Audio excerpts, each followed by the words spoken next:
Buenos dias, good morning. It's nice to see so many of you here today. So this is my third workshop this week at UNAM. I had an amazing week in Mexico City. First time for me in Mexico City, and I had a wonderful time. Really enjoyed the city. So today the title of my talk is Cómo, Publicar, exitosamente, mi artículo científico.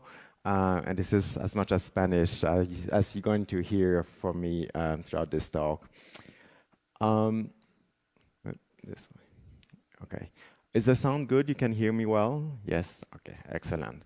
So I have a busy program for you today, and before I start, I'd like to mention that I welcome interruption and questions throughout the talks. I would appreciate if it's as interactive as possible. I'm really here to, answer your questions and, make you a better author or smarter author. So, feel free to interrupt me throughout the talk and just raise your hand and I'll be happy to answer any questions you may have during the presentation. So I will be focusing mostly on giving you advice and tips on how to prepare and write a manuscripts.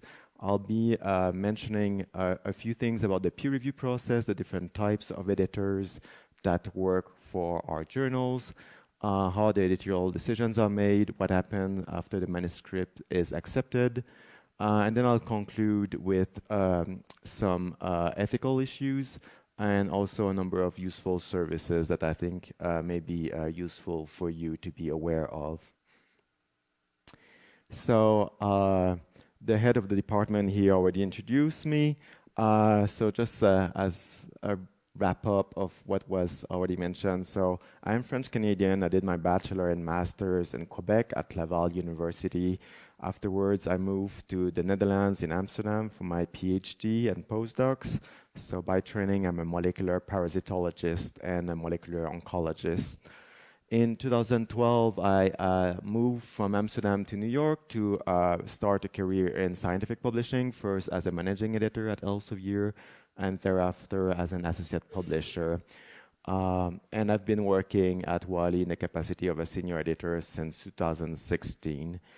In addition to my current role, I'm also an adjunct professor at Stanford University in California, where I teach a course on scientific publishing, and I organize a similar course at Rockefeller University in New York. So I wanted to start by mentioning that Wiley has a very strong relationship with Mexico. So at the moment, we have 4 editors that are under contract and who work at various university or institutions here in Mexico. And in addition to that, we have 68 editorial board members for a total of 72 individuals. Roughly speaking, every year, Mexico as a country publishes slightly over 1,000 articles in all the journals that exist out there, and roughly 10% of that, so meaning about 1,000 articles are published in Wiley journals. And I really hope that these numbers will increase next time I'm here. So I'm counting on you. Don't let me down. So what are the main roles of a publishing organization with Wiley? I mean, oftentimes, I think a lot of our authors do not appreciate all the hard work and all the platform and all the service we provide. So I thought I would first give you a little overview of all the service we offer.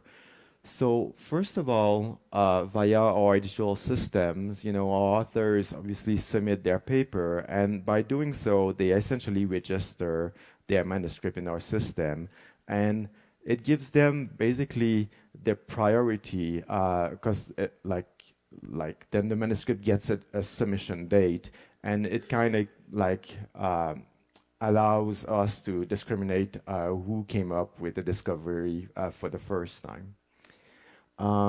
Also with our editors and reviewers, we conduct a peer review system, and obviously so we are responsible for the certification of the work we publish. After manuscript acceptance, the article is moved into production, where we're responsible for the typesetting and the proofing of the articles. And then once the article is accepted, then it is disseminated online and in some instance in print. And the last role that we serve is preservation. So every so often, we have to retract or make correction of the literature. So that's an important role of what the publishing houses do. And obviously, our servers have to be robust enough that all the content that we have do not suddenly disappear. So these are very important roles from a publishing organization like Wiley. So why publish? I think there are three main reasons for publishing. First of all, for your own reputation. So if you're a researcher in a particular field, you want to show that you're a leader in that particular field, or you're an expert on a particular subject in that field. Second is for your personal success, for your promotion or your graduation, to get your thesis and your degree. Also, eventually, to get a job in academia or outside of academia. And last is about the responsibility towards society. Third reason to publish, I was saying, is about being responsible towards society in a way. So oftentimes, your research fund will come from governmental agencies, and I think it's important to, give back to the society in a way and show to what purpose your funds have been made for, and what are the ultimate findings that you've discovered from the money that was given to you from the government, so to say. Okay, there was, my favorite Mexican expression is no manches, so it had to be featured in my talk. So yeah, I lied. There was more Spanish in this talk, actually. All right. So first step, I think, is for you is to decide what type of articles you want to publish. So do you want to write a full-length article? Do you want to only publish one or two interesting data, maybe possibly in a shorter format, like in a short communication or in a brief report? Or do you want to do a review of literature? I think having a very clear idea of that upfront is very important. And I always advise you to discuss with your group leader or your collaborators regarding what type of articles will be the most suitable for what you want to publish. Then, once you have that in mind, you have to invest some time to figure out where you want to submit your work to, in which journal. And there's a number of factors you can take into consideration. So first of all, you should carefully consider the aims and scope of the journal. So every journal have an aims and scope statement that will describe basically the field of research and the type of papers that they accept in that particular journal. So always very carefully read that statement to make sure that your paper and your research is in line with the scope of the journal. Then you can think of the prestige of the journal, look at the brand of the publishers, or maybe if there is a society that is affiliated with the journal. You can look at the impact factors, for instance, or the content access model. I'll cover that in the coming few slides. The type of editors, or the peer review model, or the editorial times, etc. So there's a number of factors that you can consider, and I'm going to cover most of that during the coming slides. So journal impact metrics. So there are a number of metrics, factors out there that can be used to determine the strength or prestige of a journal. I think the mostly used by far is the journal impact factor, which is calculated in the following way. So every year, the impact factor is calculated for the number of citations received in a given year, divided by the number of articles published in the previous 2 years. So currently, we have the impact factor of 2017 still, because the impact factor is always released in June. So the impact factor of 2017 is the number of citations received by a journal in the whole of 2017, divided by the number of articles that were published in 2015 and 16. So that's how the impact factor is calculated, in case you didn't know. content access models. So there are three main types of access models out there. There are subscription journals that are like subscription-only journals, I should say. Basically, the content is behind a paywall and is only accessible to read if you are a subscriber to the journal. But the benefit of those journals is normally it is free to publish in them unless you have colored figures that you want to have them published in print. So oftentimes the subscription-only journals are free. At the other end of the spectrum, you have open access journals. These are freely accessible to read online, but if you want to publish in them, the author has to pay article publication charge that can vary greatly depending on the journal. It can range from anywhere between around $2,000 all the way up to $5,000. And oftentimes, the article processing charge can be paid via your grant, your institution, your funding agencies, etc. About, I would say, like 10 to 20% of the journals out there operate on the open access model, and then probably the majority of the journals out there, close to 80%, are what we call hybrid journals. Essentially, they are subscription journals that allow open access publications. So basically, the authors have the choice to decide whether they want to use a subscription model where they don't have to pay unless they have colored figures, or whether they want to publish open access and pay the article publication charge. So basically, hybrid journals have the best of both worlds, so to say, and nowadays the majority of the journals are subscription journal and offer authors to publish open access. Is that clear? Any questions on the different content? Right. I mean, so are you talking about open access journals or like journals that you have to pay in order to submit? Okay, because that model is slightly different, and I see what you mean, that basically it's a way for journals to make money and they can just reject everything they get and they still get your submission fee, right? Like, as far as I'm aware, like they're very small minority of journals that operate on that model. Oftentimes, those journals are just flooded with submissions. So they get so many submissions that it's kind of, they use that to discourage people that, you know, wouldn't submit a very good paper, that are not ready to invest for their, you know, papers to be published. But yeah, again, like it's a very small minority. So my advice is there's just so many different journals out there operating on different model. If you're not comfortable with that, which I can understand, like I recommend that you just go for different journals that have like, you know, procedures or more business model that is more in line with your preference. But, you know, as far as I know, I mean, we'll be covering predatory journals in the coming few slides, which is slightly different from what you're mentioning. But the majority of the journals that I am aware of that ask for submission fee, you know, like they are serious journals. And again, oftentimes the editors are not employed by the publishing houses. So the money the journal makes doesn't go to the editors. So themselves, they don't have like a financial incentive to, you know, just reject papers that have paid for the submission, for instance. Does that answer your question? No? Yeah. How are you evaluating a paper when you are paying for submitting a paper?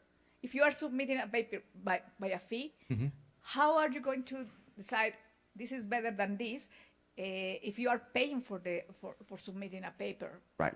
I mean, I would say the editorial process is precisely the same. You know, if this is a sound journal and the editors are professional, they should, you know, see a submission like equally, and like oftentimes, you know, they'll reject a paper even though if you may have paid a submission fee, if it's out of scope or if the quality is like suboptimal compared to the standard of the journal, or if the novelty of your discovery is below the standard of the journal. So like if the journal is like a very good journal and well run and the editors are professional, like they should take, the editorial process is precisely the same whether you pay for the submission or not. Yeah, you're not convinced about that? It should be, it should be. Any other questions on models? No?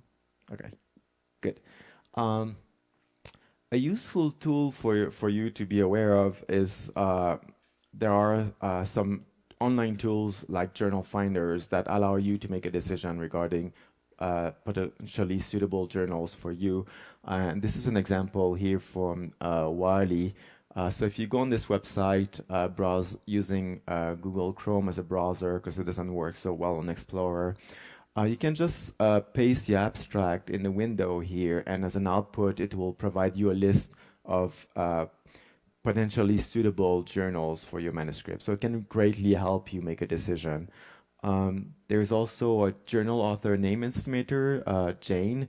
If you look at that website, it works in a similar fashion, but that tool is pan-publishers. So as output, you will get Wiley journals and also journals from our competitors. So these are a very useful tool also for you to help make an informed decision regarding where to submit. So beware of predatory publishers and journals. So predatory journals, basically they use the open access model to just make money, essentially. So they don't offer any real service in terms of editorial service and peer review. They will accept immediately anything that you send to them as soon as you've paid. In some instance, or oftentimes, those journals have just stolen the names of the editors that are like names of people that are well known in the field, but those people are not aware that their names have been used in that capacity. Those people are not working at the journal itself. So basically, like, it's just a big scam. So always be very careful if you submit to an open access journals, and be very diligent. Look carefully at the publishing company that is behind the open access journal, if the journal is linked to a society of some sort, if the journal is indexed also. So all these things that you should look into. Keep in mind, however, that a recently launched journal will not have an impact factor, so normally it takes 3, 4, or 5 years in some instance for a journal to get its impact factor. So it's not that a journal has not an impact factor, it means that it is a predatory journal. So you have to do your homework and be very careful if you want to publish open access, because there are some naughty people out there. I also recommend that you look at those list of predatory journals. I think the Stop Predatory Journal is probably the best list to look at. So this is also another way for you to do your homework and make sure that your journal, if you publish open access, is not a predatory journal. This website here also is a useful toolkit that triggers a number of questions you should be asking yourself before submitting to an open access journal, just to make sure it's not a predatory journal. Okay, so you've decided the type of articles you want to publish, you've decided where you want to publish. Then the next step is to carefully read the author guidelines of the journal where you want to submit your work to. It is by far not a very exciting piece of literature. It's not a page turner or a great novel, but although it's very boring, it's very important that you carefully go through the author guidelines and make sure that your manuscript is compliant. If you do that, it will greatly increase your chance of being published in the journal you submit to. So highly recommend to always carefully check the author guidelines of the journal you submit to. Unfortunately, they oftentimes differ depending on the journal you submit to, at why we're trying to consolidate as much as possible the author guidelines. So should an author be rejected at a journal A and wants to resubmit to a journal B, they hopefully don't have to completely reformat their article. So general structure of a research article. So obviously it contains a title with a list of the authors and the abstract. The core of the research article has the introduction, material and methods section, results followed by discussion. In some instances you can add also conclusions, and then you end with the acknowledgement section, references, and you can add supplementary data. And I'll be guiding you through each of those sections during the coming slides.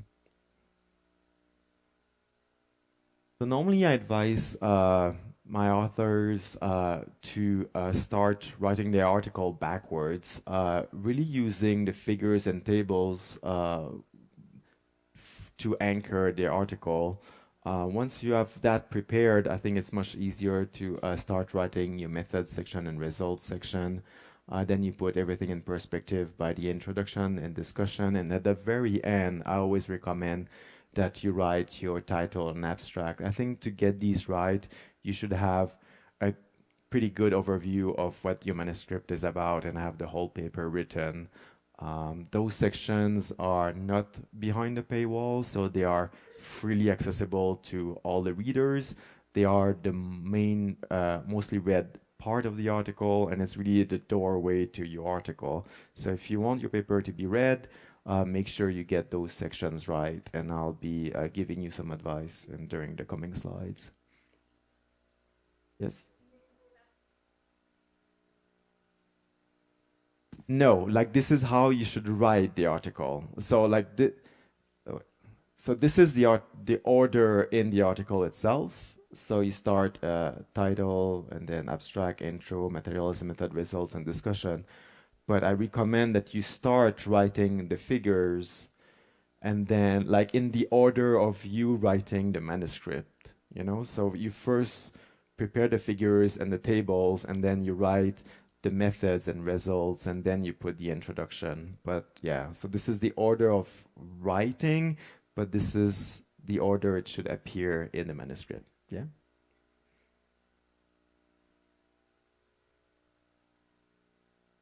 And I like to see a scientific article a bit like a map of a house, really. Each part has their own duties and function. So if you're walking around in a house, you know, you're not going to cook in your bedroom and you're not going to sleep in the kitchen. And it's very similar for a scientific article. So, how to write an effective title? My best advice I can give you is to keep it as short and concise as possible. And basically, it should be like a one-sentence summary of the main findings of your article. Try to stay away from abbreviation or jargons that are very specific to your field, because, again, the title is one of the mostly read part of your article. So try to make it as, you know, as widely understandable as possible. The keywords, so the majority of the journals will ask you to provide a series of keywords at the submission stage. They are like they are like 1 or 2 word long, and they describe the main concept of your research, what are like the animal model you've used, or the cell lines, or what biological or physical phenomenon you're studying. So you should describe that in like 5 to 10 words and provide that at the submission stage. And you should make sure that those keywords are repeated throughout your article, and especially they feature in your title and the abstract. Doing so will help the indexation of your article and make sure that it is visible for researchers that are looking for articles around that particular topic. So try to think, you know, if I would like someone to read or see my article, what type of keywords would you put in Google or PubMed or another platform you may be using? That will help you make a decision regarding which keywords to use. I have a question here. So it's about the keywords. I'm wondering what happens if, for example, I'm using a specific keyword, but it has many different variations. For example, IBM, agent-based modeling, agent-based models, blah, blah, blah, blah, blah, blah. So what is the best thing that I could do in that cases? I would like, I mean, the way you're saying, like, I mean, agent-based model would be the shortened one. I mean, I would. For example, that you have several, several phrases to speak about the same thing. Right. I would try to include them, all of them, if possible.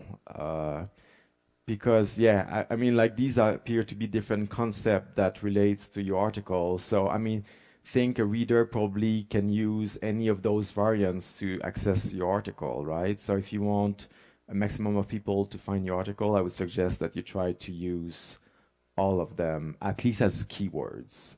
Maybe you want to use one of them more prominently throughout the article, so you don't constantly change of what you are referring to throughout the article.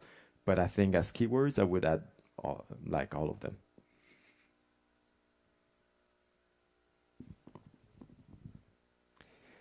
Some guidelines about a good abstract. So the abstract is basically a short summary of what an article is about. I normally recommend to keep it around 10 sentences long or so. And I normally keep like 1 or 2 sentences about like a mini summary of the introduction. So what is known in the field about this and why you've done that research. And then in 1 or 2 sentences, try to summarize the main technology methodology you've used. In 1 or 2 sentences, try to summarize the main findings. And then I like to end with 1 or 2 sentences trying to put things into perspective, or what are the next steps that you want to take for the continuation of your research program. So core of the article, so the introduction, you should lay out what is already known in that research field about the particular question or phenomenon you're studying, and also explain to the reader why you've decided to investigate that particular question. In the materials and methods, you should detail all the techniques, reagents, and materials and equipments you've used.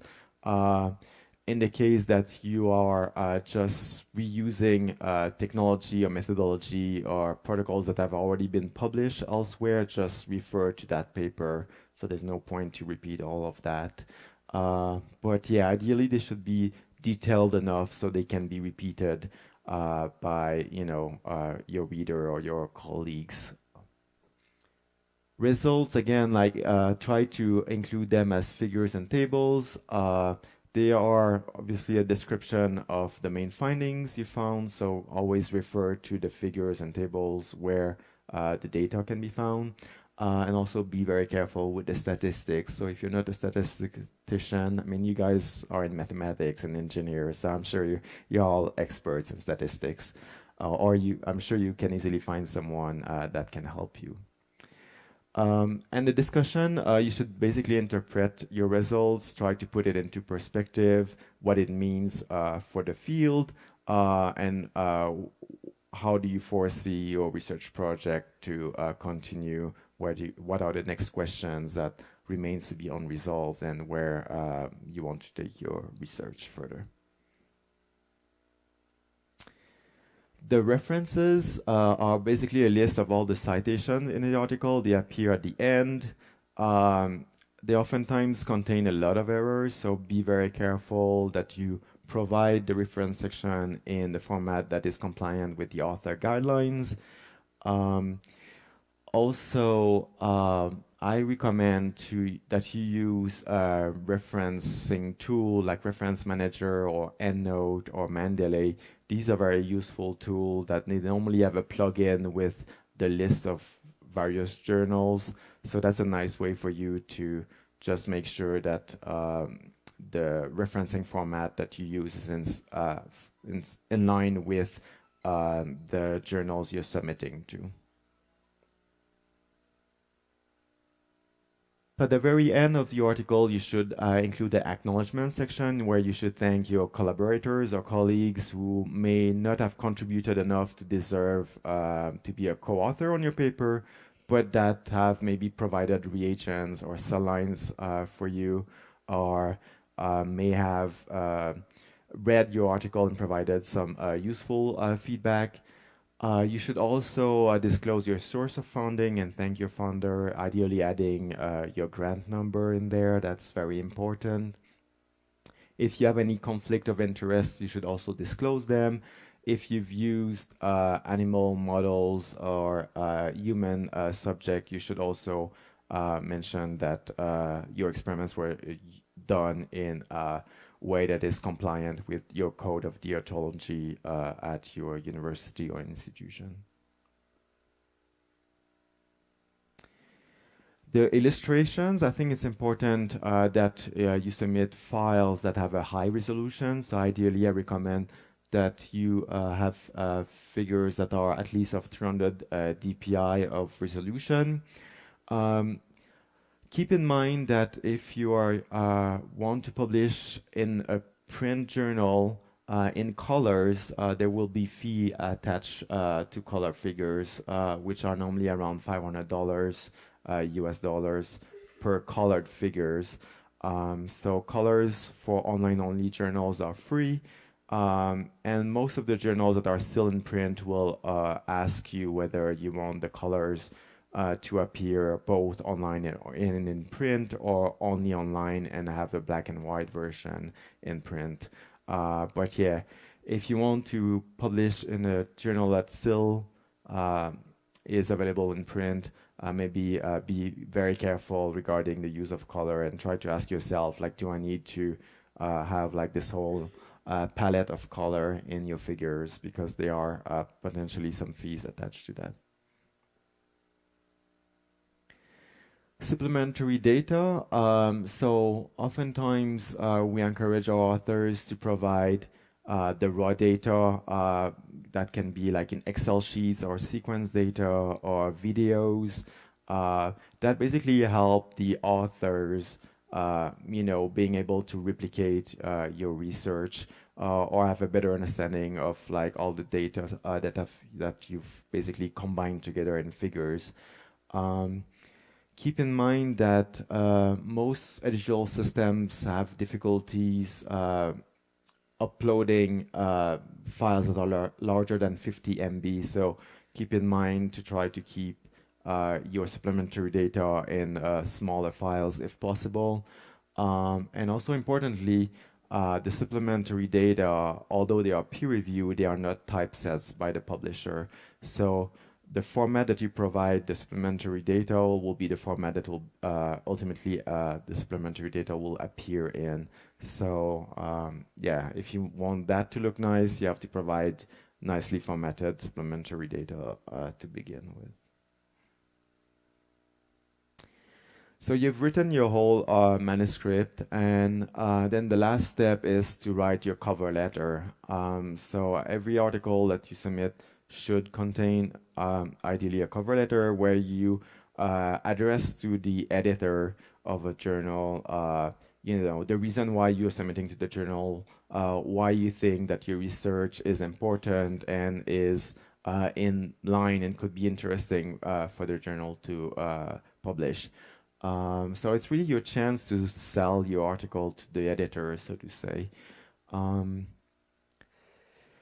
Also, if there are like any special notes, if your manuscript is meant for a special issue, for instance, if you have conflicts of interest, if you have preferred reviewers or reviewers that you do not want your paper to be sent to, I suggest that you add that in your cover letter, because your editors may not necessarily be aware of all of that. So I think it's important to be very upfront about that in the cover letter. So I wanted to mention that Wiley and other publishing houses offer a number of services that can help you with the writing and preparation of your article. So at Wiley, for instance, we offer English language editing service. We offer translation service. manuscript formatting and figure preparation service. So if for whatever reason you would like your English to be checked by professionals, you could make use of that service, or potentially you could even write your manuscript in Spanish and use a translation service from Wiley to have it converted to English. So wanted you to be aware of that, and you can find more information on wileyeditingservices.com website. So final checks before submission. I think we covered most of this already. We mentioned the English language. Importantly, you should always number the pages and the lines of your manuscript. This is so important because it will greatly help the editors and reviewers, so we all have the same understanding of where page 1 is and where line 1 is. So always provide paginated manuscript. So the submission process is normally done online via our editorial online system. Every journals and publishers use different ones, but there are like about 3 or 4 main ones out there. At Wiley, most of our journals are on Scholar One, or some of them are on Editorial Manager. And you'll have to create an account in order to submit to that journal. We're slowly trying to consolidate our journals so you don't have the need to have multiple accounts if throughout your career you submit to various journals. But oftentimes you'll have to make an account to the journal where you want to submit to. And then you'll have to follow a stepwise process. So again, your experience will greatly differ depending on under which platform the journal is. But yeah, you will be asked to upload your title and author list, an abstract, and etc. Keep in mind that all the journals have an editorial office. So for whatever reason, if you have difficulties setting up your account or submitting your paper, uploading files, you can I invite you to contact the editorial office and ask that person for help. They can easily facilitate the process for you.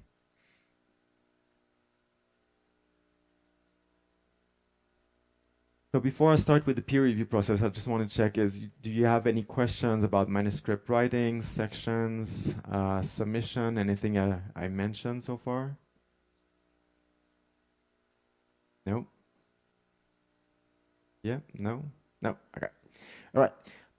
So the peer review process, I'm sure you're aware, means that like the manuscripts are evaluated by their peers, and they're first, after the submission, the manuscript is assigned to an editor who then sends the manuscript to reviewers. The comments of the reviewers comes back to the editor who will then make a decision. In some instances, the manuscripts are rejected upfront, which we call desk rejection, and I'll be covering that in the coming slides. And I think for a lot of scientists, they see the peer review process as a being intimidating and daunting process, which is understandable, but it is a very important process. I think at the moment that's the best system we've had. It has its flaws, but try to see it as a learning opportunity, and also the opportunity for you to improve your manuscript by incorporating the feedback of the editors and reviewers. So yeah, why is peer review important? Well, as I mentioned, like this is probably the best system we've had to assess the quality of what we publish and make sure that there's no plagiarism or fraud. And also it helps us to determine the originality of the content in the paper. And the majority of researchers out there still agree that this is an important and useful process to ensure that what is published is ultimately of quality. So there are different types of editors, and I made that slide because when I was a researcher myself, I never really understood who were those editors and where in the world they were. So I divided the type of editors into 2 main categories here. They are what I refer to as in-house or professional editors, who are full-time employees at publishing houses like at Wiley or Elsevier or Springer Nature. So all of their work, all they do really is review papers and manuscripts and write about them and invite reviewers. Obviously, they also go to conferences and network and make sure that their journal is promoted, so they acquire content for their journals. So these are full-time employees at publishing houses. That's about 10% of the journals out there that operate under that model. The great majority of the journals that are out there, probably 80 to 90%, adopt a different model, which we refer here to external or academic editors. So these editors are professors at various universities or institutions all over the world. They have their teaching duty, they have their own research lab, they write papers of their own, and on top of that, they work for the publishing houses. So they are contracted by us to work on the journal, and it's my job, for instance, to make sure that those external editors are well trained, they understand our policies and strategy at Wiley. So more concretely, some examples of journals that operate with in-house or professional editors. So oftentimes you'll find these at journals with pretty high impact factor or with prestigious brands like Science, Nature, the self-press journals, or at Wiley, for instance, we have Angevante, Cómo, which is one of our flagship title. And for academic editors, I've just given some example here, but essentially the great majority of journals published by Elsevier, Springer, or Wiley operate under that model. Most journals will have also a certain hierarchy of editors. So we'll have like an editor-in-chief that will be supported potentially by a deputy editor and by associate and senior editors. So throughout the peer review process, the manuscript will change hands between editors, and I'll give you some example in the coming slide. And all the editors are supported by editorial board members that oftentimes act as frequent reviewers, or also they can act as advisor regarding strategy or ideas for special issues, for instance, etc. And each journal has its own particularity and workflow, so that probably explains that if you submitted throughout your career to various journals, your experience greatly differ, and it will depend on basically like historical reason, who's the publisher behind the journal, under which editorial system they are, how many editors they have, where in the world they are based, how many submissions the journal get, the field of research also. So there are a number of reasons that explains why your experience can greatly differ from one journal to another.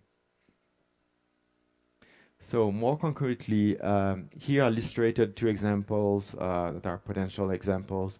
On the left side, relatively small journals, say receiving about 100 to 200 submissions per year.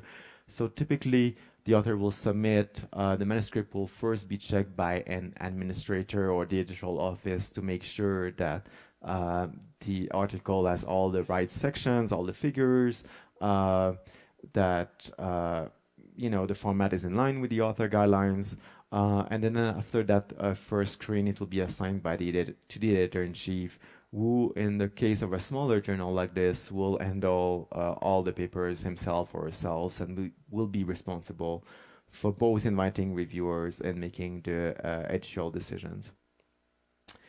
Whereas a larger journal, a journal that receives over 1,000 submissions, in this instance, you will probably have an editor-in-chief, in some instance, multiple editors-in-chief that will be supported by a number of sub-editors that will receive manuscripts depending on their area of expertise. So basically, the editor-in-chief here has a triaging role and is responsible for ideally equally dividing the workload between the various editors. But normally, the editorial decisions that are made by the sub-editors go back to the editors-in-chief for final editorial decisions. And there are various peer review models also that are available out there. The great majority of the journals adopt what we call a single blind peer review model, where the authors do not know the identity of the reviewers, but the reviewers know the identity of the authors. Some journals operate under a double blind model, where the identity of the authors and reviewers is not known to each other. Other journals have transparent or open model, where the identity of the authors and reviewers are revealed. So there's multiple flavors here, and I think it's always important for you to be aware of that and carefully look at the author guidelines regarding the peer review model that is adopted at a particular journal, and make sure that you're comfortable with whatever model that they are adopting.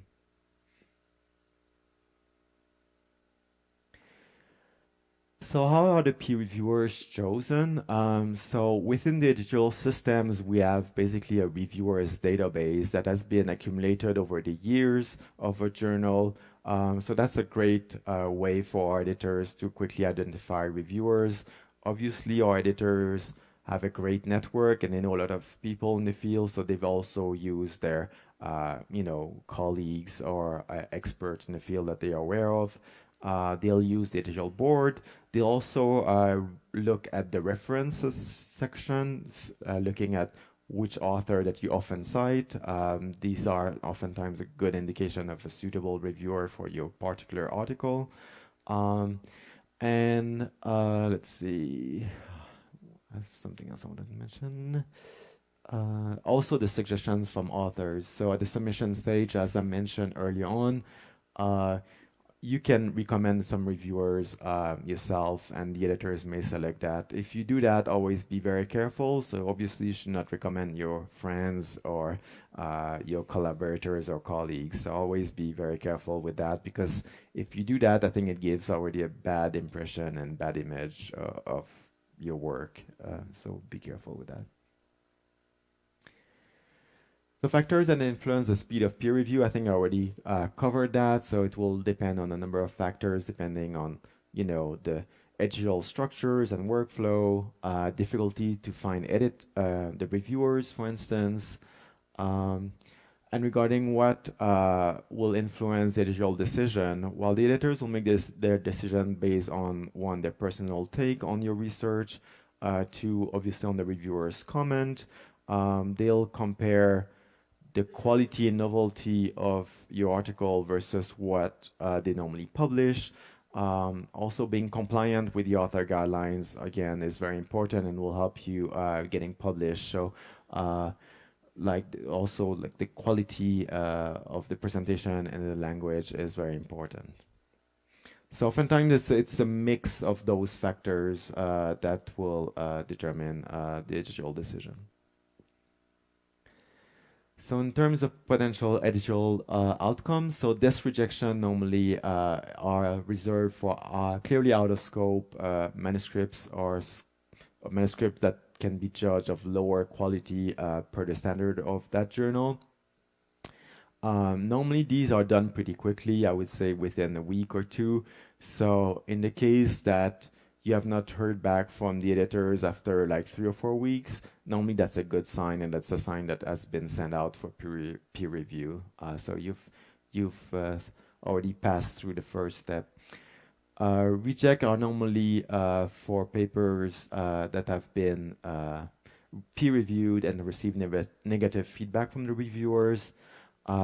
Revisions are pretty common, so do not expect that your paper will be published immediately. So like acceptance without revision is very rare. So I think if your paper is accepted without any revision, that may be a sign that you're dealing with a predatory journal. So be ready to have to go through at least one round of revision, in some instance 2, 3, or 4. But I think if you get a revised editorial decision, that's a good thing. That's a sign that the editors find your work interesting and they want to work with you to improve your manuscript and make sure that the ultimate quality of your article is in line with the usual standard of the journal. And then, as I mentioned, acceptance is normally after multiple rounds of revision.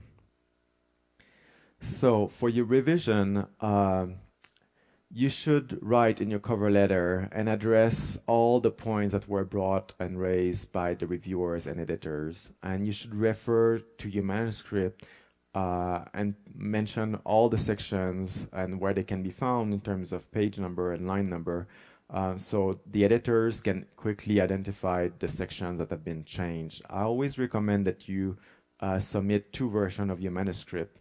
One with all the changes have been highlighted, and another clean version of your manuscript. If you do that, your editors will love you for it. It will facilitate your work, their work, and will help you getting accepted or getting an editorial decision much faster. So always, ideally, provide 2 versions of your revision, one containing all the changes highlighted, and mention in your cover letters all the changes that have been incorporated.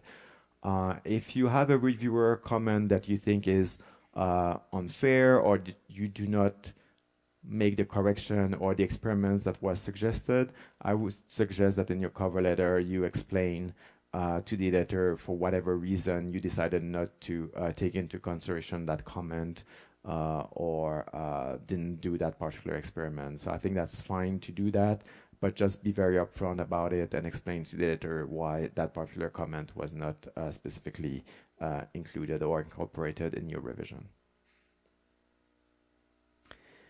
And rejection, do not see it as being the end of the world. So I think if you, like, we all been rejected, unfortunately, in one way or another.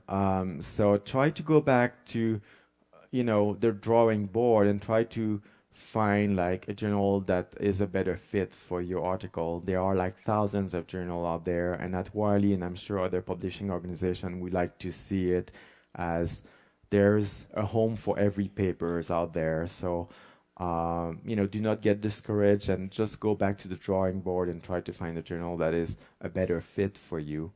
Also, if you resubmit elsewhere, ideally, take into consideration the feedback you receive from the editors and reviewers. I think there's nothing worse than having that feedback and that you're not incorporating that feedback to improve your paper in the next time you submit to a different journal. Something you should be also aware of is there's a number of journals that are networked or cascaded within publishing houses. So in some instance, if you are rejected to journal A, the editors may recommend that you consider submitting your work to journal B of lower impact factor, for instance.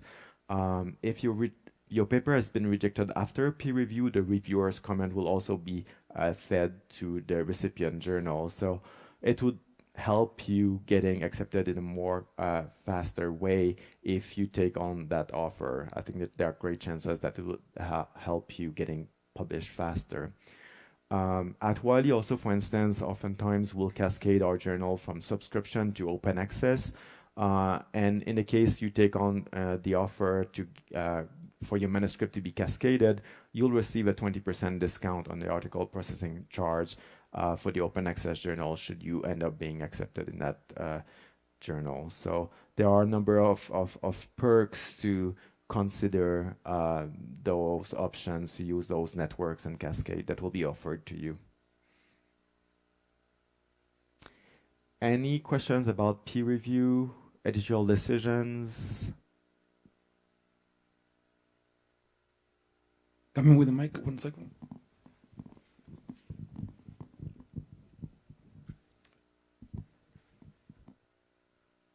Two questions.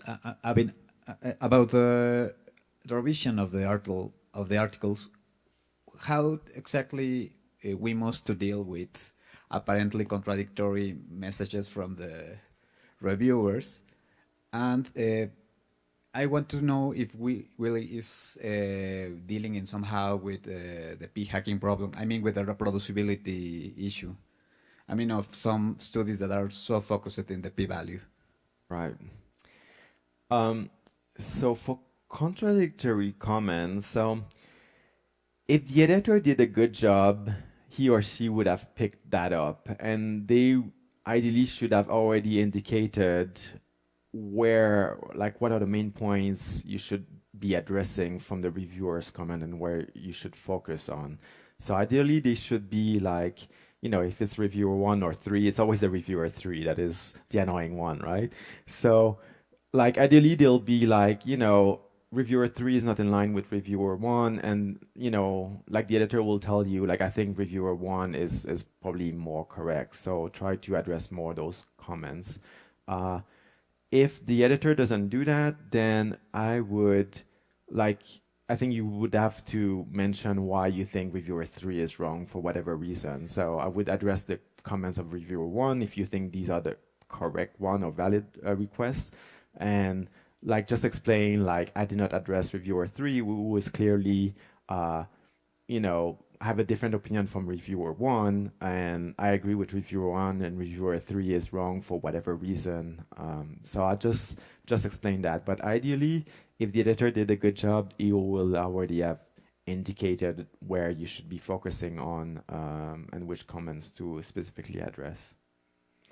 And regarding reproducibility and p-values, I'm not sure why I understood your particular question there.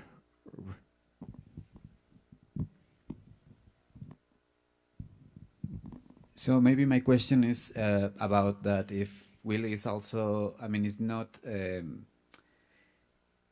well, there is many ways in that you are trying really to push a study that, to have a p-value because you understand that that's the way to publish something specifically in the, well, in health or that kind of research. But I mean, you are really viewing all the spectrum of, okay, this maybe this study maybe doesn't have a p-value of doesn't pass the common threshold, but it has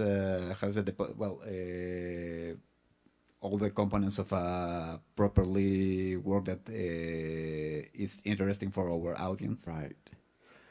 I think if you end up with, you know, a mix of experiments with some of them having a p-value under the threshold and some like higher than that, I think that's fine. Just explain why you think that, you know, the p-value in some of the experiments was higher than you know, whatever threshold you were looking at. So yeah, that's the kind of thing that I would discuss, like add in discussion section. And maybe you want to also be upfront about that in your cover letter and explain to the editor, you know, most of my data are, you know, under a p-value of such and such, but these other 2 or 3 are not, and just explain why you think that's the case.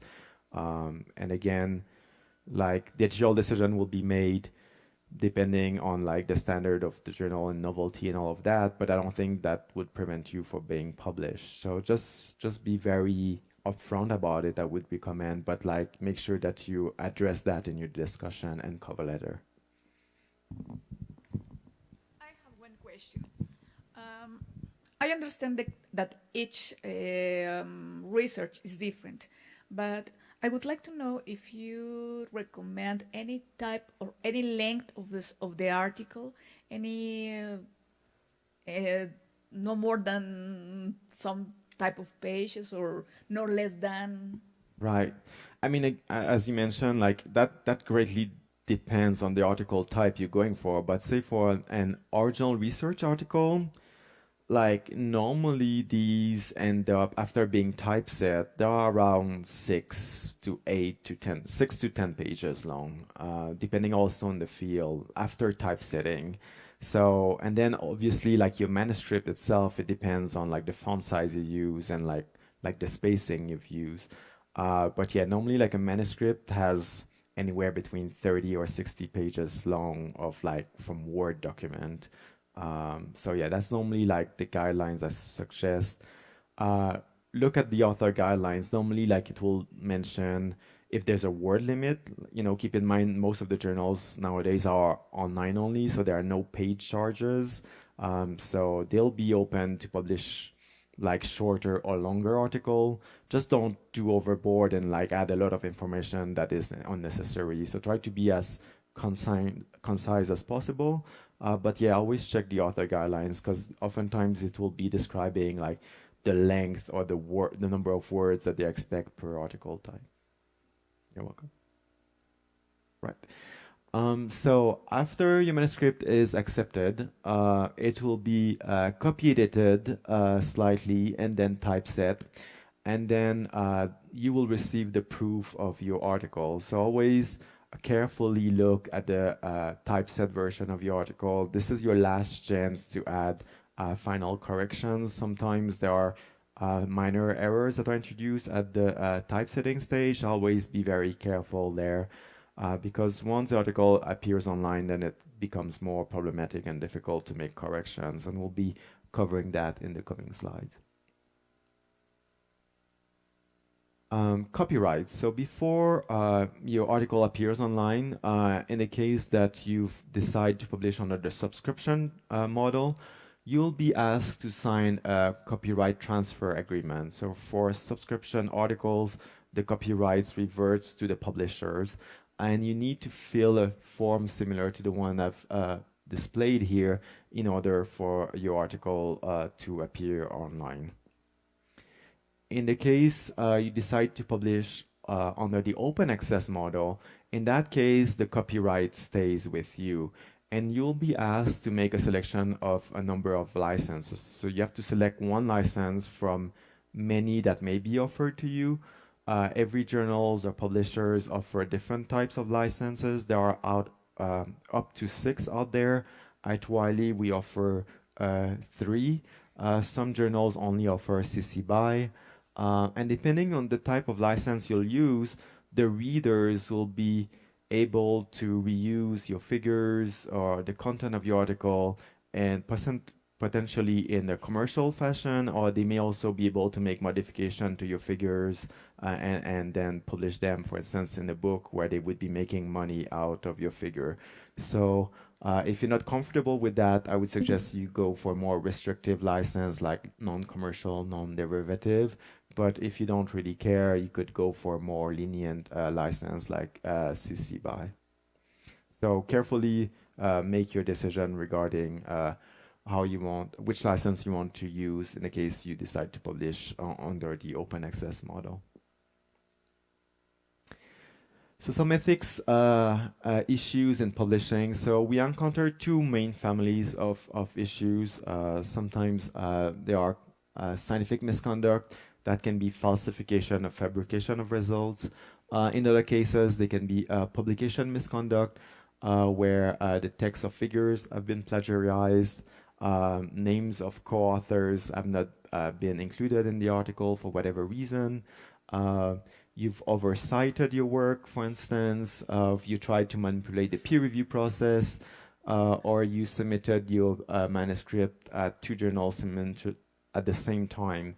So obviously you should never do that. You should always first submit to one journal, wait for an editorial decision before moving on to another one, because in some instance your article could end up being published at 2 different journals, published by 2 different publishers, and then chances are that they'll end up being retracted at both journals, and then that means someone, for instance, at Wiley will have to work with someone at Elsevier to try to sort all of that, and it's just a lot of work for the editors and publishers, and it's very bad for your personal reputation. So always just submit your manuscript to one journal at a time and wait for a digital decision before moving on.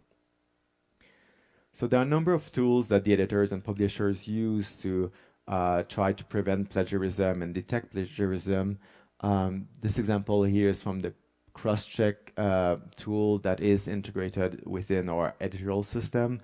So all new submissions are automatically screened via that tool, and then which compares the submission with the existing literature and will highlight texts that have been copied from elsewhere and will give us the reference. So yeah, the editors, if they see like long paragraph all in red, it's a big red flag there, and obviously, you know, the manuscript will be rejected in these cases if the extent of text that has been copied is pretty long. We have another new tool that has just been released, which is called the Unusual Activity Report, which is pretty interesting. That tool will flag articles for which, for instance, the reviewer's comment comes back like within a few minutes that the reviewers have been invited, which is always very suspicious. That tool also will flag articles that have been submitted and peer reviewed from the same computer. So some authors are very smart and try to manipulate the peer review process, by instance, by recommending reviewers that are legit people in the field, but they do not provide the right email address. They'll provide a generic email address that has been fabricated by the author themselves. If the editors are not vigilant and use that email address instead of the official institutional address, it may mean that the author gets to review his or own paper. So that tool will allow us to flag that. So, you know, whatever you do, always be very careful and make sure that, you know, you try to get published in an ethical fashion because Big Brother is watching. So how do editor and publisher intervene when we face various ethical issues? So normally we base ourselves on the COPE guidelines, which is the Committee on Publication Ethics. They have a very nice website that have various workflows and scenarios of scientific misconduct or publication misconduct, and that can help us guiding our investigation and making our ultimate decision regarding what to do with a paper. In minor instance where there's been some errors that have been introduced, and oftentimes the authors or reader will flag that to us, we'll emit a corrigendum after discussing with the authors. This will be just like a correction of the paper. It will mention this particular paper in whatever figure or part of text. That section should have been actually that. So it will just rectify the record, so to say. And the corrigendum will be linked in some way to the original article.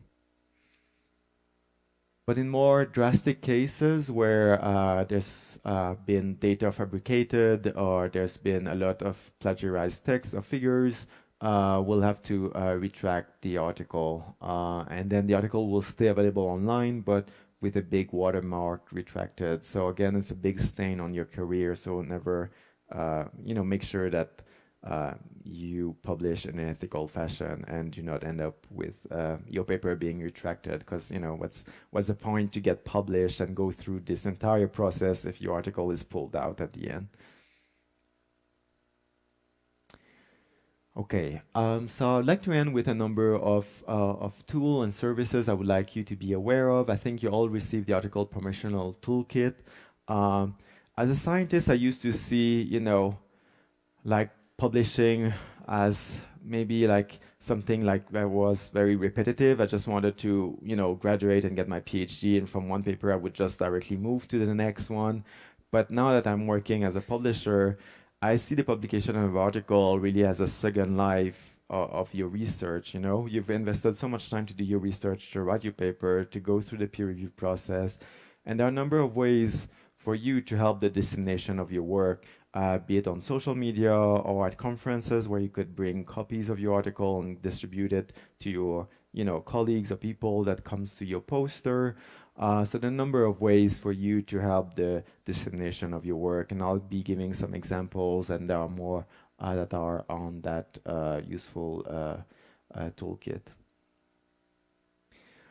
Kudos, for instance, is a service that Wiley partners with that allows our authors to summarize in a layman's fashion what the article is about. The platform would provide you some links that you can share on social media. And also, you will be able to track down how many downloads and citation your article gets. So it's just a nice way for you to engage further with your article and help the dissemination of your work. Org ID, I don't know how many of you have that identifier. Can you raise your hand? Have you ever heard of Org ID? Okay, some of you have already identifier. So if you do not have one yet, I highly recommend you sign up and get your own identifier. Basically, it links an individual with his or her publication record, and that's very useful for the editors and reviewers because they can clearly identify the individual. For instance, there may not be a lot of Pail-André Genest in the world, but my colleague Eduardo Martinez has a rather common name in Latin America.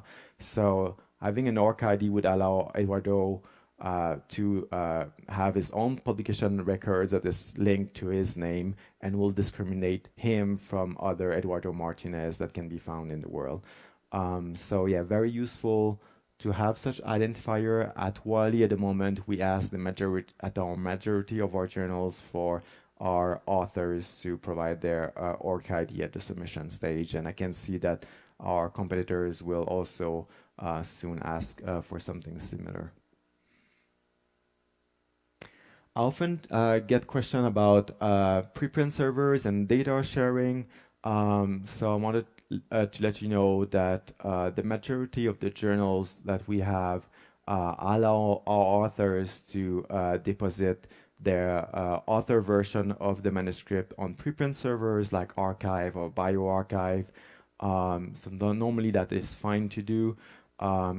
In some instance of journals with higher impact factor, I think they are more restrictive and they may see the deposition on preprint servers as prior art. So in the case you want to get some published in a very prestigious journal, carefully check the author guidelines or potentially even check with the editors to make sure that they are fine with deposition on the preprint server should you be willing or interested to do so. Regarding data sharing, this is something that the majority of publishers, including Wiley, are strongly in favor of. So always recommend that your raw data is available in some capacity, be it in the supplementary data or on an institutional repository or community-based repository or broader repository like Dryad and Figshare. In the case you do so, if you deposit your data on repositories of some sort, always include those links, for instance, in your materials and methods section, and always cite the data also itself within the paper. Article sharing. So at Wiley, via if you go on a particular article that can be yours or that can be yours or actually any article that you're interested in. If you click on this particular logo, you will be provided with a shared link, which you can send on social media or by email to your colleagues and collaborators. And they will be able to have access to a read-only version of the manuscript. So they won't be able to save it or download it, but they'll be able to read the article. So it's a nice way for you to share with your colleague your article or an article that you find of interest. In addition, if clicking on this logo allows you to send a PDF version of your article to 10 of your colleagues and collaborators. So I believe you'll be asked to provide their names and email address after you click on this logo. So again, it's a nice way for you to disseminate your work to collaborators and colleagues. That's this logo. Yeah, it's a shared logo. And then it will ask you whether you want the PDF of your article to be sent to your colleagues or to create shared links. So you'll have I think 2 different options there.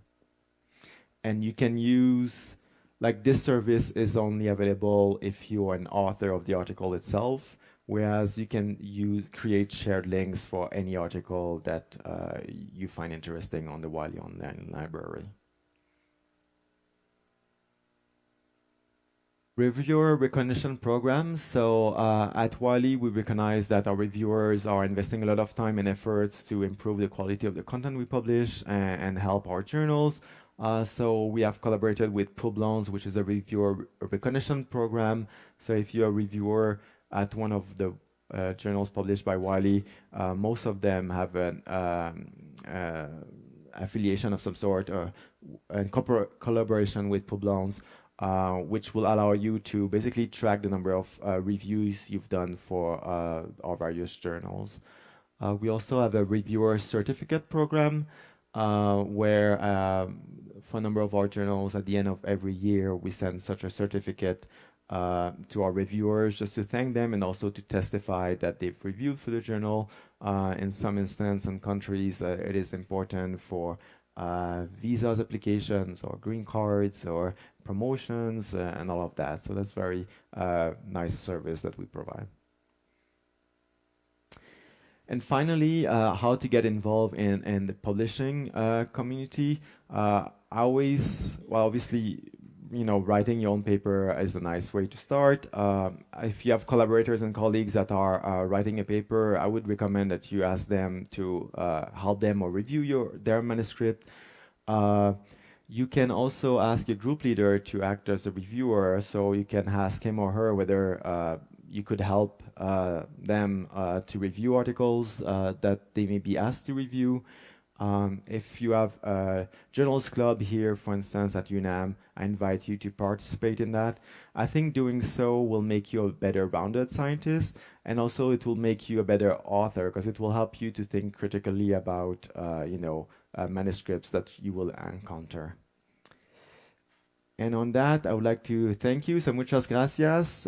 Thank you for your questions. I welcome any other questions you may have, and also I'll be staying around here if you have more personal issues that you'd like to discuss with me.